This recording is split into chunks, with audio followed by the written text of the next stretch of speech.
여러분 안녕하십니까? 팡터바에 잘 오셨습니다. 오늘 약속한 대로 마태복음 10번째 시간으로서 산상수훈을 다루도록 하겠습니다. 그래서 오늘부터 이제 마태복음 5장, 6장, 7장을 다루기 시작할 텐데요. 오늘은 마태복음 5장 1절만 가지고 말씀을 드리겠어요. 뭐 연결을 해서 말씀드린다면 8장 1절 이렇게 두 구절을 가지고 말씀을 드리도록 그렇게 하겠습니다. 산상수훈 하면은 이제 흔히 우리 머릿속에 팔복을 떠올리는 경우가 많습니다. 그런데 뭐 다 아시는 것처럼 팔복은 산상수훈 가운데 일부일 뿐이죠. 그래서 마태복음 5장 1절부터 12절까지 가장 그 앞부분을 우리가 팔복이라 그러잖아요. 영어로는 beatitude라고 그러는데요. 이걸 라틴말 beatus라는 말에서 왔어요. 그 뜻은 뭐 복이 있다 그런 뜻이에요. 그래서 헬라 말로 보면 70인역을 그대로 받아가지고 70인역 시편 1편과 연결해서 마카리오스라고 하는 그런 단어로 봤습니다. 이게 복이 있다라 그러는 형용사인데요. 이게 원래 이제 그 시편 1편에 그 복이 있는 사람 할 때는 아슈레이, 아슈레이라는 말로 쓰이죠. 아슈레이는 이거는 명사예요. 그래서 어쨌든 이런 좀 변화가 있는데요. 어쨌든 뭐 그렇게 씁니다. 뭐 이런 얘기는 좀 복잡하니까 빼고요. 팔복은 복 있는 사람의 종류를 예수님께서 8가지로 카테고라이즈를 하셔가지고 그래서 그 종류에 관해서 하신 그런 말씀이에요. 이제 반면에 산상수는 훨씬 더 큰 부분 전체를 가리키죠. 그래서 마태복음 5장, 6장, 7장. 그러니까 뭐 우리가 이런 거를 외울 필요는 없는데 그래도 머릿속에 마태복음 5장, 6장, 7장은 산상수훈이다. 이렇게 생각하시면 좋겠습니다. 산상수훈이 무슨 뜻이냐고요? 산 위에서 산상, 수훈, 가르치신 말씀 설교예요. 그래서 영어로는 Sermon on the Mount 이렇게 또 표현을 합니다. 그러니까 뭐 예수님께서 산 위에서 사람들을 모아놓고 하신 설교라고 그렇게 생각하면 좋을 것 같습니다. 그래서 오늘은 5장 1절에 예수님이 산 위에 올라가신 그 부분만 생각하도록 하겠습니다. 그럼 뭐 한 절이 무슨 의미가 있겠냐 이렇게 생각할 수도 있는데요. 제가 볼 때는 깊은 의미가 담겨 있습니다. 그 예수님과 관련된 이스라엘 사람들을 우리가 두 가지로 나누어서 생각을 해보면 하나는 무리가 있고요. 하나는 제자가 있어요. 이거는 뭐 제가 볼 때 복음서에서 분명히 구별되는 그런 부분입니다. 그래서 이걸 어떻게 구별할 수 있는지 그 성격을 들여다볼 수 있는 좋은 구절이 5장 1절이에요. 5장 1절을 보면 예수님이 무리를 보시고서 산에 올라가 앉으셨는데 제자들이 거기까지 따라와 나왔다 이렇게 이제 표현을 하고 있어요. 산 밑에서 예수님을 따라다니는 무리는 무리죠. 그 사람들은 무리인데 예수님께서 산 위에 올라가시니까 말씀을 듣기 위해서 산 위에까지 따라온 사람은 제자다. 이렇게 마태가 이거를 달리 표현합니다. 그러니까 한쪽은 무리라 그러고 한쪽은 제자라 그러지 않겠어요? 그래서 무리와 제자는 제가 볼 때 성격과 숫자에 있어서 구별할 필요가 있습니다. 자, 산상수훈이 5장, 6장, 7장이라 그랬잖아요. 그러면 8장 1절부터는 산에서 내려오시는 거죠. 그래서 8장 1절을 보면 예수님이 산에서 내려오셨다는 기록이 있어요. 근데 재미있는 것은 예수님이 설교를 마치시고 산에서 내려오시니까 수많은 무리가 다시 예수님을 따랐다고 기록합니다. 모르겠어요. 그 무리가 안 가고 예수님을 기다렸는지 아니면 뭐 다시 모인 건지 그건 모르겠는데 하여간 말씀은 별 관심이 없어요. 산위까지 올라가서 내가 무슨 말씀을 듣겠냐.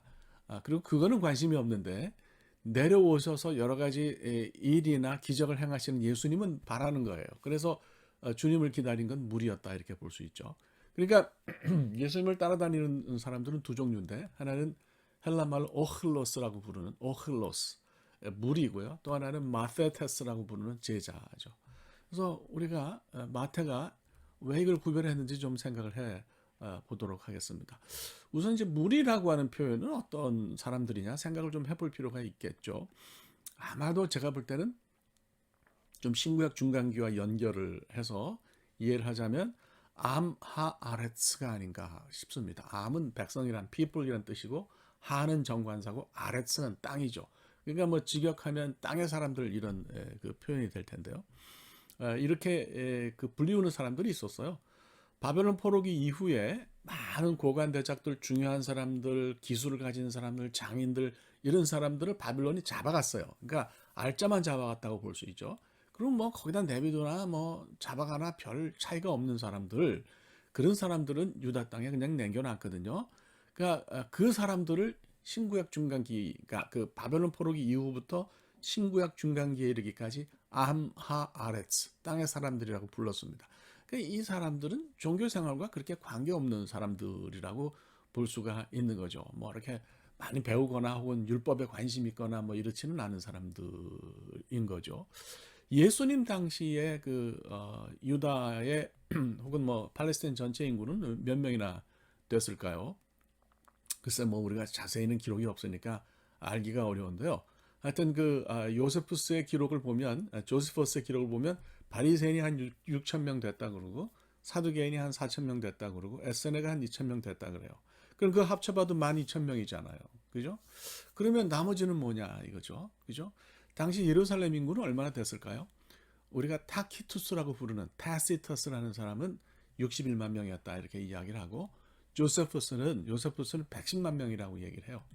근데 이제 요즘 신약 연구하는 학자들이 그 당시 여러 가지 역사적 정황으로 볼 때 예루살렘 인구가 한 10만 명이었으면 될 거라고 그래요. 그러면 예루살렘은 그렇다 치고 나머지는 뭐 어떨까요? 뭐 알 수는 없는데 바르코흐바 반란 때에 그 노예가 된 유대인이 한 58만 명 정도가 됐어요. 그러니까 여러분 우리가 좀 잘 생각을 해보면요. 12,000명을 뺀 나머지도 몇십만 명이 되는 거죠. 뭐 100만 명까지는 넘지 않는다 하더라도 이거 굉장히 많은 숫자라고 볼 수가 있어요. 그래서 우리가 생각할 때에 예수님 당시에 사회 지도층인 뭐 바리새인이나 사두개인이나 에세네를 뺀 이런 사회 주류를 뺀 나머지가 사실은 인구로 보면 훨씬 더 많았다는 거죠. 그 이들은 이제 대부분 암하 아레츠라고 불리우던 사람들이었다. 그래서 바벨론 포로 이후에 신구약 중간기를 거쳐서 예수님 당시까지 그렇게 살아오던 사람들을 이렇게 불렀다고 보면 타당하겠습니다. 예수님 따라다니는 무리들은 대부분 어떤 사람들이었나? 뭐 염탐하기 위해서 또는 지적 호기심을 가지고 예수님을 따라다닌 바리새인들 또는 뭐 사두개인들 또 에세네도 있었겠지만 대다수는 암하 아레츠였을 거라고 보아도 무방하죠. 이 사람들 배고팠고요. 아픈 사람들이 굉장히 많았어요. 근데 메시아에 대한 어떤 니드가 있었기 때문에 너무 살기 힘드니까 그래서 이제 주님을 따라다닌 걸로 볼 수가 있는 거죠. 마태복음 8장 18절 보면요. 예수님 갈릴리 사역의 한 부분을 볼 수 있어요. 예수께서 무리가 자기를 애워싸는 것을 보시고 건너편으로 가기를 명하시니라. 아니 이건 뭐 여러 가지 정황이 있는 거죠. 무리가 싫어서 그러신 것도 아니고요.